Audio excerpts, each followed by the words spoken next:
अस्सलाम वालेकुम सत श्री अकाल जी। तुसीं देख रहे हो पंजाबी विचार ते मैं तुहाडा होस्ट रियान मलिक ते असी इस टाइम मौजूद हाँ गुरुद्वारा ननकाना साहब ਉਹਦੀ ਮਾਰਕੀਟ ਦੇ ਵਿੱਚ ਮੌਜੂਦ ਨੇ। ਸਾਡੇ ਨਾਲ ਸਿੱਖ ਵੀਰ ਮੌਜੂਦ ਨੇ, ਸਰਦਾਰ ਵੀਰ ਜਿਨ੍ਹਾਂ ਨੇ ਸ਼ਾਪਿੰਗ ਕੀਤੀ ਹੋਈ ਹੈ ਤੇ ਸ਼ਾਪਰ ਭਰੇ ਹੋਏ ਆ। ਇਹਨਾਂ ਨੂੰ ਪੁੱਛਦੇ ਆ ਕਿ ਇਹਨਾਂ ਨੇ ਕੀ ਗਿਫਟ ਲਿਆ ਤੇ ਇੱਥੇ ਆਣ ਕੇ ਕਿਸ ਤਰ੍ਹਾਂ ਦਾ ਇਹਨਾਂ ਨੂੰ ਲੱਗਾ। ਸਤਿ ਸ਼੍ਰੀ ਅਕਾਲ ਜੀ। ਸਤਿ ਸ਼੍ਰੀ ਅਕਾਲ ਜੀ। ਕੀ ਨਾਂ ਜੀ ਆਪਣਾ? ਮੇਰਾ ਨਾਮ ਤਰਲੋਚਨ ਸਿੰਘ ਹੈ ਜੀ। ਅੱਛਾ, ਤੁਹਾਡਾ ਕੀ ਨਾਂ ਜੀ? ਗਿਆਨ ਸਿੰਘ। ਗਿਆਨ ਸਿੰਘ। ਅੱਛਾ, ਕਿਹੜੀ ਜਗ੍ਹਾ ਤੋਂ ਆਏ ਤੁਸੀਂ? ਅਸੀਂ ਪੱਟੀ ਲਾਗੋਂ ਆਏ ਹਾਂ ਜੀ, ਪਿੰਡ ਅਹਿਮਦਪੁਰ। ਠੀਕ ਪੱਟੀ ਤੋਂ 5-6 ਕਿਲੋਮੀਟਰ ਲਹਿੰਦੇ ਵਾਲੇ ਬੰਨੇ ਆ ਪਿੰਡ ਅਹਿਮਦਪੁਰ। ਅਹਿਮਦਪੁਰ ਹਾਂਜੀ, ਤਰਨਤਾਰਨ ਡਿਸਟ੍ਰਿਕਟ ਤਰਨਤਾਰਨ। ਹਾਂਜੀ ਹਾਂਜੀ। ਅੱਛਾ, ਤੇ ਇੱਥੇ ਪਾਕਿਸਤਾਨ ਆਣ ਕੇ ਕਿਸ ਤਰ੍ਹਾਂ ਦਾ ਲੱਗਾ ਤੁਹਾਨੂੰ? ਕਿਸ ਤਰ੍ਹਾਂ ਦਾ ਮਾਹੌਲ ਹੈਗਾ? ਪਤਾ ਗੱਲ ਕੀ ਆ ਜੀ, ਅਸੀਂ ਤੇ ਗਏ ਵੀ ਪਾਕਿਸਤਾਨ ਨੂੰ। ਸਾਡਾ ਪਿੰਡ ਜਿਹੜਾ ਰਾਗਾ ਜੰਗ ਸੀ, ਅੱਛਾ, ਸਾਡਾ ਇੱਥੇ ਅਜੇ ਵੀ ਉਤਰਾ ਮਾਹੌਲ ਆ, ਉਤਰਾ ਹੀ ਬਣੇ ਸਾਰਾ ਕੁਝ। ਸਾਡੀ ਜ਼ਮੀਨ ਸੀ, ਬੜਾ ਕਾਰੋਬਾਰ ਸੀ ਇੱਥੇ। ਤੇ ਜੋ ਅਸੀਂ ਉੱਜੜ ਕੇ ਚਲੇ ਗਏ ਆ, ਮੈਂ ਤੇ ਘੱਟੋ ਘੱਟ 7-18 ਆ ਚੁੱਕਾ। ਸਾਨੂੰ ਤੇ ਬਹੁਤ ਵਧੀਆ ਮਿਲਦਾ ਵਾ। ਮੁਸਲਮਾਨ ਪਿਆਰ ਕਰਦੇ ਨੇ, ਕੋਈ ਇਹੋ ਜਿਹੀ ਗੱਲ ਨਹੀਂ ਸਾਡੇ ਨਾਲ ਕਦੀ ਕੀਤੀ। ਅਸੀਂ ਜਿੱਥੇ ਮਰਜੀ ਪਿੰਡ ਵੀ ਮੈਂ ਵੇਖ ਕੇ ਆਇਆ, ਆਪਣੇ ਮਕਾਨ ਵੇਖ ਕੇ ਆਇਆ, ਸਾਰਾ ਕੁਝ ਕਰਕੇ ਆਇਆ।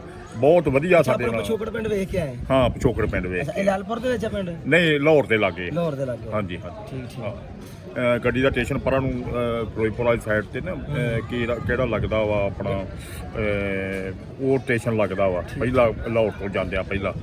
ਤੇ ਉੱਥੋਂ ਪਹਿਲਾਂ ਇਹ ਸਾਡੇ ਜਿਹੜੇ ਵੱਡੇ ਸੀ ਉਹ ਇੱਥੇ, ਮੇਰਾ ਤਾਂ ਜਨਮ ਉੱਧਰ ਦਾ ਵਾ, ਹਿੰਦੁਸਤਾਨ ਦਾ ਵਾ। ਇਸ ਕਰਕੇ ਸਾਨੂੰ ਤੇ ਬਹੁਤ ਵਧੀਆ ਲੱਗਦਾ ਜੀ। ਸਾਡੇ ਨਾਲ ਤੇ ਕਦੀ ਕੋਈ ਉਹੋ ਜਿਹੀ ਗੱਲ ਨਹੀਂ ਹੋਈ। ਬਾਕੀ ਸ਼ਰਾਰਤੀ ਅਨਸਰ ਵਿੱਚ ਹੁੰਦੇ ਆ, ਜਿਸ ਤਰ੍ਹਾਂ ਸਾਡੇ ਸਿੱਖਾਂ 'ਚ ਵੀ ਸ਼ਰਾਰਤੀ ਅਨਸਰ ਹੁੰਦੇ ਆ, ਇਸੇ ਤਰ੍ਹਾਂ ਹੀ ਮੁਸਲਮਾਨਾਂ 'ਚ ਵੀ ਸ਼ਰਾਰਤੀ ਅਨਸਰ ਹੁੰਦੇ ਆ। ਤੇ ਬਾਕੀ ਨਹੀਂ, ਸਾਡੇ ਨਾਲ ਕਦੀ ਵੱਧ ਘੱਟ ਨਹੀਂ ਹੋਈ। ਸਾਨੂੰ ਤੇ ਬਹੁਤ ਵਧੀਆ ਮਿਲਦਾ ਇੱਥੇ। ਅਸੀਂ ਗੁਰਦੁਆਰੇ ਸਾਹਿਬ ਵੀ ਆਉਣੇ, ਇੱਥੇ ਵੀ ਬਹੁਤ ਸਤਿਕਾਰ ਆ, ਬਹੁਤ ਇਹੋ ਜਿਹੀ ਗੱਲ ਕੋਈ। ਸਾਡੇ ਆ ਬਹੁਤ ਵਧੀਆ ਸੇਵਾ ਕਰਦੇ ਆ, ਸਾਰਾ ਕੁਝ ਵਧੀਆ ਹੁੰਦਾ ਜੀ। ਅੱਛਾ, ਅੱਗੇ ਨਾਲੋਂ ਇੱਥੇ ਕਿੰਨਾ ਜੱਥਾ ਆਇਆ ਇਸ ਵਾਰੇ ਦੇ ਵਿਸਾਖੀ ਦੇ? ਇੱਥੇ 2200 2250 ਆਇਆ ਜੀ। ਠੀਕ ਠੀਕ। ਹਾਂਜੀ।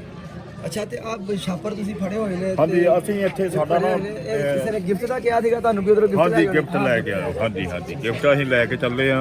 ਬਾਕੀ ਸਾਡਾ ਇੱਥੇ ਨਾ ਇਹਦੇ ਨਾਸਰ ਨਾਲ ਸਾਡਾ ਬਹੁਤ ਪਿਆਰ ਆ। ਤੇ ਇਹਦੇ ਨਾਲ ਮਤਲਬ ਸਾਨੂੰ ਕੋਈ ਉਹਨੇ ਗਿਫਟ ਵੀ ਪਾ ਕੇ ਦਿੱਤੇ ਆ, ਕੋਈ ਆਪ ਅਸੀਂ ਪੈਸੇ ਦੇ ਕੇ ਵੀ ਲਏ ਆ।